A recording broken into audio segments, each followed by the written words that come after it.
అందరికీ నమస్కారం. నేను మీ సాయి ప్రసాద్ అలియాస్ సాయి ప్రకాష్. ఈ పాటకు అర్థమైపోయి ఉంటుంది ఈ పర్పస్ యొక్క వీడియో. అవును, ఈ వీడియో రేపటి 2వ T20 England versus India, Old Trafford, 30 to 40 kilometers away from Manchester. So geographically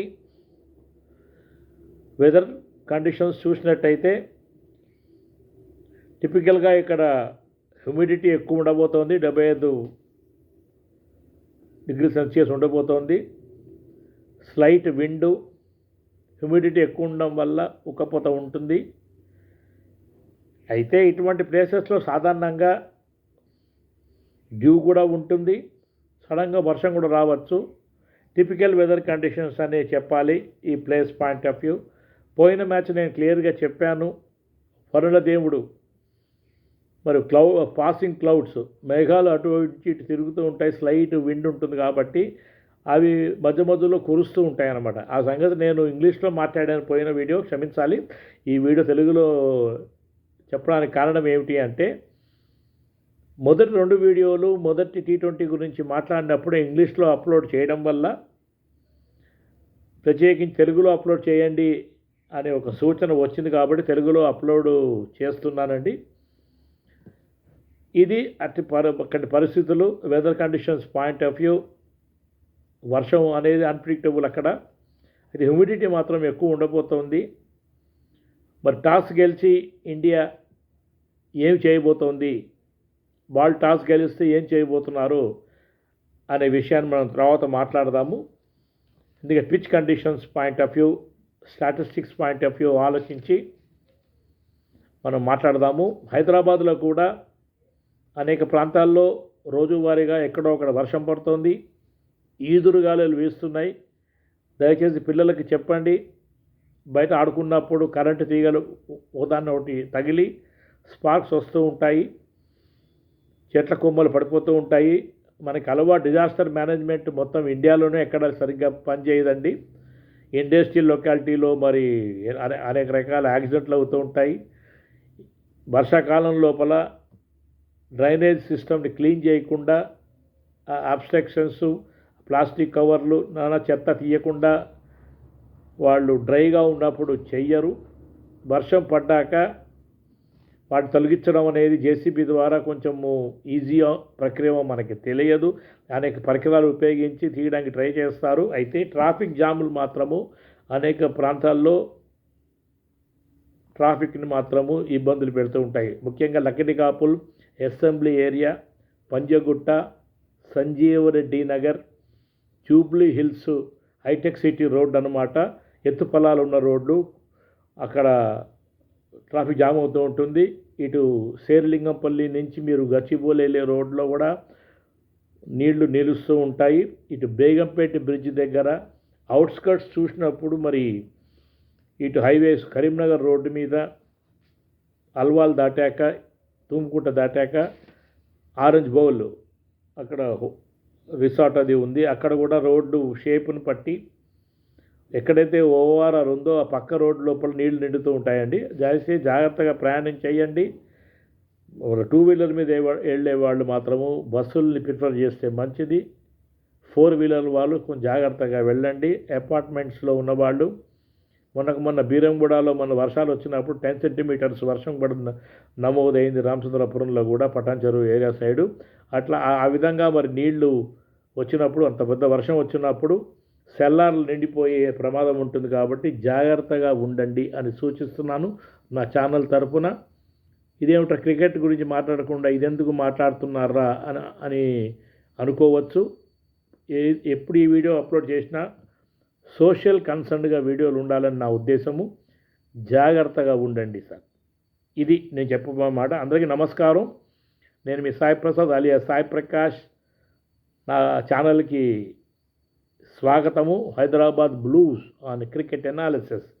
మొదటి 2 వీడియోలు నేను ఇంగ్లీష్లో చేయడం వల్ల తెలుగులో చేయండి 2వ T20 గురించి అని చెప్పడం వల్ల ఈ వీడియో నేను తెలుగులో అప్లోడ్ చేస్తున్నాను.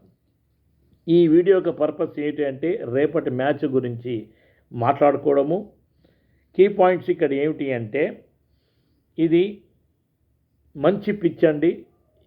ఇంగ్లాండ్లో ఏ పిచ్ అయినా కానీ ఇటు స్వింగ్ బౌలింగ్కి ఇటు ఫాస్ట్ బౌలింగ్కి స్కిడ్ అవుతుంది కాబట్టి డెలివరీస్ చాలా చక్కగా ఆడాల్సి వస్తుంది. బ్యాట్స్మెన్ కనుక చక్కగా ఆడగలిగితే మంచి ఫుట్ వర్క్ తోటి మంచి బ్యాక్ లిఫ్ట్ తోటి ఎక్కువ బ్యాక్ లిఫ్ట్ కాకుండా టైమింగ్ ప్రకారం ఆడితే మాత్రము చక్కగా ఆడవచ్చు. మన తిలక్ వర్మ కూడా అనవసరంగా రివర్స్ స్వీప్స్ మరి అడ్డంగా కొట్టడం ఇవన్నీ చేస్తున్నారండి. అవన్నీ అవసరం లేకుండా స్ట్రైట్ బ్యాట్ తోటి మామూలు క్రికెటింగ్ షాట్స్ ఆడి చక్కగా బ్యాటింగ్ అలరించండి, చక్కటి స్కోర్ సాధించండి. ఎవరు బ్యాటింగ్ ఆడడానికి మాత్రం సూచిస్తున్నాను. ఈ గ్రౌండ్ యొక్క ఏమిటి స్టాటిస్టిక్స్ అని ఆలోచించినట్టయితే హైయెస్ట్ టోటల్ 304 ఇక్కడ కొట్టారు. 2 వికెట్లు కోల్పోయి ఇంగ్లాండ్ వాళ్ళు సౌత్ ఆఫ్రికా మీద. అయితే యావరేజ్ ఫస్ట్ స్కోర్ ఏమిటంటే ముందు బ్యాటింగ్ అన్న 161 కొట్టే రికార్డు ఉందండి. అయితే lowest team total 103 all out by New Zealand versus England అనమాట. T20 రికార్డ్స్ అని చెప్పారు కాబట్టి T20 రికార్డ్స్ అవుతున్నాను. అయితే హైయెస్ట్ రన్ చేజ్ ఇక్కడ 199 మరి 5 వికెట్లు వర్సెస్ పాకిస్తాను. ఇంగ్లాండ్ గురించి మాట్లాడుతున్నాను. అయితే పైన చెప్పిన విధంగా highest total 304 by 2 wickets England versus south Africa అని మరి ఇవ్వడం జరిగింది. మరి స్టాటిస్టిక్స్ ఏవైతే అవైలబుల్ ఉన్నాయో రికార్డ్స్లో అదే చూస్తున్నాను నేను. అయితే చేస్ టోటల్ మాత్రం 199 కొట్టి చేశారు. T20 మ్యాచెస్ ఎన్ని ఆడారు అని ప్రశ్న వచ్చినప్పుడు 20 మ్యాచ్లు ఆడారండి T20 మ్యాచెస్. అందుకే చెప్పాను బౌలింగ్ తీసుకోవాలా బ్యాటింగ్ తీసుకోవాలా అనే విషయం దీని మీద డిపెండ్ అయి ఉంటుందన్నమాట. బ్యాటింగ్ ఫస్ట్ ఆడిన వాళ్ళు 7 సార్లు గెలవడం జరిగింది. బౌలింగ్ ఫస్ట్ తీసుకున్న వాళ్ళు తర్వాత బ్యాటింగ్ ఆడతారు కాబట్టి వాళ్ళు 10 సార్లు గెలిచారు. అంటే మరి ఇప్పుడు మనం బౌలింగ్ తీసుకోవాలా బ్యాటింగ్ తీసుకోవాలా అంటే అది టీమ్ కాంబినేషన్ మీద ఆధారపడి ఉంటుందండి. పిచ్ ఎప్పుడు ఒకలాగా ఉండదు. పిచ్ కొత్తగా తయారు చేసినప్పుడు మరి క్విక్గా ఫాస్ట్గా స్పంజీగా బౌన్స్ బాగుంటుంది. ఐర్లాండ్లో ఆడిన ఎక్స్పీరియన్స్ ఆల్రెడీ భారత జట్టుకు ఉంది కాబట్టి మొదటి మ్యాచ్ ఆల్రెడీ చూసాము. 189 రన్లు మనం కొట్టాము. అయితే వాళ్ళు బ్యాటింగ్ ఆడలేకపోయారు because of the passing clouds వల్ల. వర్షం వస్తుందని చెప్పాను నేను. మరి మేఘావృతంగా ఉన్న ఆకాశము, మేఘాలు అటు ఇటు కదులుతూ కొంచెం చిల్డ్ ప్లేస్ కాబట్టి కంపేర్ టు ఈ గ్రౌండ్ తోటి రివర్ సైడ్ గ్రౌండ్ కొంచెం చిల్డ్ వెదరు. దానివల్ల వర్షం కురిసి మ్యాచ్ అబాండ్ అయిపోయిన సంగతి తెలిసింది. అయితే 189 రన్లు ఎప్పటికీ మంచి స్కోరే అని చెప్పక తప్పదు. Team combination point of view Sanju శాంసన్కి ఐర్లాండ్ 2 మ్యాచ్లు ఫస్ట్ T20 ఇంగ్లాండ్ తోటి ఒక ఛాన్స్ వచ్చింది. ఈ రేపు కనుక ఆడితే మాత్రము 4వ అవకాశం ఇచ్చిన వాళ్ళు అవుతాము. అయితే గేట్వే ఇంటు ద టీమ్ ఎవరు అంటే Sanju Samson to give way to Vaibhav Suryavanshi అని చెప్పక తప్పదైతే వైభవ్ సూర్యవంశీని మాత్రము ఫస్ట్ T20 మ్యాచ్లు తీసుకోరు అని క్లియర్గా చెప్పడం జరిగింది. 2 మ్యాచ్లు ఎలాగో ఆడలేదు ఐర్లాండ్ తోటి. ఈ ఫస్ట్ T20 మ్యాచ్లు ఆడకుండా మరి సంజు శాంసన్కి సఫిషియెంట్గా అవకాశాలు ఇచ్చి అతను ఫెయిల్ అయ్యాడు అని చెప్పి తర్వాత కనుక అతను రీప్లేస్ చేసినట్టయితే అవకాశం ఇవ్వకుండా అతన్ని మనము డ్రాప్ చేయలేదన్న బ్లేము సెలెక్టర్స్ మీద ఉండదు అని మాత్రం నమ్ముతున్నాను నేను. అది ఒక పాయింట్ అండి. హిస్టారికల్గా ఏదంటే పేస్కి మంచి బౌన్స్కి ఇది అనుగుణంగా ఉండబోతోంది. అయితే బౌండరీ సైజులు చూసినట్టయితే ఇవి పెద్ద గ్రౌండే అని చెప్పాలి. స్టేట్ బౌండరీస్ పెద్దవండి. ఏదైనా కానీ 75 మీటర్స్ దాకా బౌండరీ లెంత్ ఉంటుంది ఇక్కడ. ఇది మాత్రం నేను చెప్పక తప్పదు. బౌండరీ సైజులు మాత్రము చూసినట్టయితే 65 మీటర్లు 60 నుంచి 75 మీటర్ల వరకు స్క్వేర్ బౌండరీస్ ఉన్నప్పటికీ స్టేట్ బౌండరీస్ మాత్రం 75 మీటర్లు ఉండడం వల్ల స్టేట్ షాట్స్ కొట్టినప్పుడు కొంచెము జాగ్రత్తగా మనం ఉండాలి అని మాత్రము చెప్పక తప్పదు. ఏది ఏమైనా కానీ ముందు బ్యాటింగ్ ఆడిన వాళ్ళు చక్కగా బ్యాటింగ్ ఆడాల్సి ఉంటుంది. హైయెస్ట్ స్కోర్ ఆల్రెడీ చెప్పాను కాబట్టి మినిమం మనము మంచి స్కోర్ కొట్టవలసి ఉంటుందండి. మంచి స్కోర్ అంటే నా ఉద్దేశం ఏంటంటే 199 రన్లు పైనే కొట్టి తీరాలి. ఇది నా మాట. అయితే ఈ మ్యాచ్ ఈ గ్రౌండ్ యొక్క పారామీటర్స్ చెప్తానని చెప్పానండి. ఎలాగైనా ఇది 65 నుంచి 75 మీటర్లు అని చెప్పాను.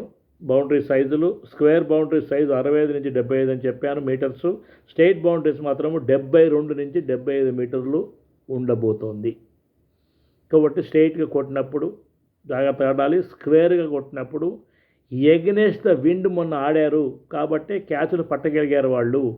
మనము 6 కొడదామని ట్రై చేసినప్పుడు నేను భావించిన అది విషయం అండి. బాల్ చేరలేకపోయింది మన బ్యాటర్సు. మరి కొట్టినప్పుడు over the heads of the fielder కొట్టి 6 కొడదామని ట్రై చేసినప్పుడు విత్ ఇన్ బౌండరీ లోపల క్యాచ్ పట్టారు అంటే ఎగనెస్ట్ ద విండ్ ఏమన్నా కొట్టారా అన్న పాయింట్ మాత్రం నేను ఒక పాయింట్ లాగా చెప్పడం జరిగిందండి. ఇది నా మొదటి ఇంట్రడక్షన్ వీడియో. ఇప్పుడు నా ప్లేయింగ్ 11కి వచ్చినట్టయితే I keep my fingers cross అనమాట. నా ప్లేయింగ్ లెవెన్ ఈ విధంగా తీసుకున్నాను. మొదటి 5 మంది బ్యాట్స్మెన్స్ చూసినట్టయితే opening plus upper middle order చూసినట్టయితే సంజు శాంసన్ ఆడితే మాత్రము సంజు శాంసన్, అభిషేక్ శర్మ ఓపెనింగ్ చేస్తారు. ఇషాన్ కిషన్ 3వ నెంబర్లో వస్తారు. శ్రేయస్ అయ్యర్ 4వ నెంబరు, తిలక్ వర్మ 5వ number. Cross batted shots, experimental shots, don't degrade the bowler అని షాట్స్ మాత్రము కరెక్ట్గా ఆడండి, ఒళ్ళు దగ్గర పెట్టుకుని ఆడండి. అనవసరంగా ఎక్స్పెరిమెంట్ చేసుకోవద్దు. మీ స్థానాన్ని టీంలో గ్రాంటెడ్గా అనుకోవద్దు. అది నేను చెప్పేది. క్రాస్ బ్యాటెడ్ షాట్స్ మన తిలక్ వర్మని చూశాను. ఎందుకు ఆడాడో నాకు తెలియదండి. అవుట్ అవ్వడం మాత్రం నేను చూశాను. అది మాత్రం చెప్తున్నాను. తిలక్ వర్మ అవుట్ అవ్వడం మనం చూసాము. ఆ షాట్ ఆడకుండా ఉంటే మంచిది అని మాత్రం చెప్తున్నాను. అయితే సాధారణంగా సూర్యకుమార్ యాదవ్ ఆ షాట్స్ బాగా కొట్టగలడు, కానీ తిలక్ వర్మ ఫెయిల్ అయ్యాడు, క్యాచ్ ఇవ్వడం జరిగింది. అది కూడా గమనించాం మనం. అయితే ఇప్పుడు నెక్స్ట్ డే వచ్చినప్పుడు ఓపెనింగ్ అయిపోయింది. సంజు శాంసను, అభిషేక్ శర్మ, ఇషాన్ కిషన్, శ్రేయస్ అయ్యర్, తిలక్ వర్మ మిడిల్లో అప్పర్ మిడిల్ ఆర్డర్ అయ్యాక ఇప్పుడు middle order plus lower middle order వైపు చూసినట్టయితే ఆల్రౌండర్స్ ఆటోమేటిక్గా వస్తారు. కాబట్టి ఆ టైంకి శివం దుబే, మరి అక్షర్ పటేల్. పోయిన మ్యాచ్ వాషింగ్టన్ సుందర్ బదులు రవి బిష్ణోయ్ తీసుకున్నారు కాబట్టి వాషింగ్టన్ సుందర్ ఆబ్లిక్ రవి బిష్ణోయ్ అని మాత్రం నేను రాశాను. Next Harshit Rana successful bowler కాబట్టి హర్షిత్ రాణా అండ్ హర్షదీప్ సింగ్ అండ్ వరుణ్ చక్రవర్తి. పోయిన వీడియోలో వరుణ్ చక్రవర్తి నేను మిస్ అయ్యానండి. దాని గురించి నేను నా 2వ వీడియోలో చెప్పడం జరిగింది. స్క్వాడ్లో కూడా వరుణ్ చక్రవర్తి మిస్ అయ్యాడు. కాబట్టి నా కాగితం రాసుకున్నప్పుడు కాగితం నా వేలి కింద వరుణ్ చక్రవర్తి పేరు ఉండిపోయింది అనమాట. దానివల్ల వరుణ్ చక్రవర్తి పేరు చదవలేకపోయాను. ఇప్పుడు వరుణ్ చక్రవర్తి 11వ పేరు. అయితే రిజర్వ్లో ఎవరు ఉండబోతున్నారు అంటే ఒకవేళ కనుక వాషింగ్టన్ సుందర్ ఆడితే రవి బిష్ణోయ్ ఉంటాడు. రవి బిష్ణోయ్ ఆడితే వాషింగ్టన్ సుందర్ రిజర్వ్లో ఉంటాడు. ఆ తర్వాత వైభవ్ సూర్యవంశీ ఆడకపోతే రిజర్వ్లో ఉండబోతున్నాడు. అయితే శ్రేయాన్ష్ షింగ్డే అతను రిజర్వ్లో ఉండబోతున్నాడు. అయితే ప్రసిద్ధ్ కృష్ణ కూడా రిజర్వ్లో ఉండబోతున్నాడు. మరియు ప్రిన్స్ యాదవ్ ఒక అతను ఐపీఎల్లో మంచి పర్ఫార్మెన్సు, అతనికి కూడా అవకాశం ఇస్తారు. 5 మ్యాచ్ల సిరీస్ కాబట్టి ఏదో ఒక 2 మ్యాచ్ల్లో మాత్రం ప్రిన్స్ యాదవ్కి అవకాశం ఇవ్వబోతున్నారని నేను భావిస్తున్నాను. నా మటుకు నేను చెప్పాలి అంటే ఆల్రెడీ పిచ్ గురించి ఐడియా వచ్చింది కాబట్టి మన వాళ్ళు బ్యాటింగ్ తీసుకున్నా ఇటు ఫీల్డింగ్ తీసుకున్నా పెద్ద మార్పేం ఉండదు. T20 ఫార్మాట్ లోపల ప్రెషర్లోకి వచ్చి మన వాళ్ళు కొట్టలేకపోతున్నారని మాత్రం నేను గమనించాను. ఏది ఏమైనా కానీ చేసి కష్టపడడం బదులు ముందు బ్యాటింగ్ ఆడితే మంచిది అని నా ఉద్దేశము. అయితే ఒక సూచన మాత్రం నేను పోయిన వీడియోలో చేశాను. ఇప్పుడు సంజు శాంసన్ను ఇషాన్ కిషన్ ఇద్దరు ఉన్నారు కాబట్టి ఓపెనింగ్కి కాంపిటీషన్ ఎక్కువ ఉంది కాబట్టి మన ఓపెనింగ్ కరెక్ట్గా ఉండాలి కాబట్టి సంజు శాంసన్ యొక్క ప్రాబ్లం మనం చూస్తున్నాం కాబట్టి మొన్న 7 బాల్ ఆడి 1 రన్ కొట్టి అతను అవుట్ అయ్యాడు అంటే మోస్ట్ ప్రిడిక్టెడ్ ఓపెనింగ్ బ్యాట్స్మెన్ ఎవరైనా ఉన్నారు అంటే అది సంజు శాంసన్ అని చెప్పాలి. అప్పట్లో రోహిత్ శర్మ కొన్నిసార్లు అవుట్ అయినప్పుడు అన్ప్రిడిక్టెడ్గా కనిపించేవాడు. అయితే రోహిత్ కంపేర్ చేయాలని నా ఉద్దేశం కాదు. సంజు శాంసన్ మాత్రం మోస్ట్ అన్ప్రిడిక్టెడ్ ఓపెనర్ అని చెప్పక తప్పదు. అయితే ఇషాన్ కిషన్ని దింపి అభిషేక్ శర్మతోటి ఇషాన్ కిషన్ ప్లేస్ లోపల సంజు శాంసన్ని పంపినట్టయితే అది కొంచెం తన బ్యాటింగ్ని ఇంప్రూవ్ చేసుకోవడానికి ఒక అవకాశం ఇచ్చిన వాళ్ళు అవుతామని మాత్రం నేను సూచిస్తున్నానండి. ఇన్ జనరల్ ఒకవేళ ఏదైనా మంచి ప్లేయరు ఫామ్లో లేకపోయినా ఫెయిల్ అవుతున్నప్పుడు కంటిన్యూస్గా అతను బ్యాటింగ్ ఆర్డర్ మార్చినట్టయితే తప్పకుండా అతను మళ్ళీ పిచ్లు టీంలోకి రావడానికి అవకాశం ఉంటుంది, తన బ్యాటింగ్ని సరి చేసుకునే అవకాశం దొరుకుతుంది. ఆ కాన్ఫిడెన్స్ అనేది మళ్ళీ తిరిగి అతను సంపాదించే అవకాశం కూడా లేకపోలేదు. సో ఎప్పుడు కూడా పాజిటివ్గానే మాట్లాడతానండి. ప్లేయర్ల గురించి ఫెయిల్ అయ్యారు కదా అని చెప్పి నేను బ్లంట్గా క్రిటిసైజ్ చేయను. క్రిటిసైజ్ చేయాల్సిన పాయింట్స్ తప్పకుండా క్రిటిసైజ్ చేస్తాను. ఇండియన్ క్రికెట్ సెలక్షన్ కమిటీని మాత్రము స్పాన్సరర్సు మరి ఇన్ఫ్లుయెన్స్ చేస్తున్నారు. ఎవరికైతే స్పాన్సర్ పాయింట్ ఆఫ్ వ్యూ పేరు ప్రఖ్యాతలు ఉన్నాయో అటువంటి ప్లేయర్లు టీంలో ఉండాలి అనే ఫోర్స్ మాత్రము ఎక్స్టర్నల్గా ఉంది అని చెప్పక తప్పదు.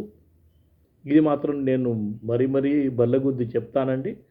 మరి మా టైంలో ఇన్ని స్పాన్సర్స్, ఇన్ని అడ్వర్టైజ్మెంట్ ఉండేది. బీసీసీఐ ఏ టీం ఇస్తే అదే ఫైనల్. గవాస్కర్ టైంలో, విశ్వనాథ్ టైంలో, మరి ఆ తర్వాత వెంకసార్కర్ టైంలో, అజారుద్దీన్ టైం వరకు కూడా.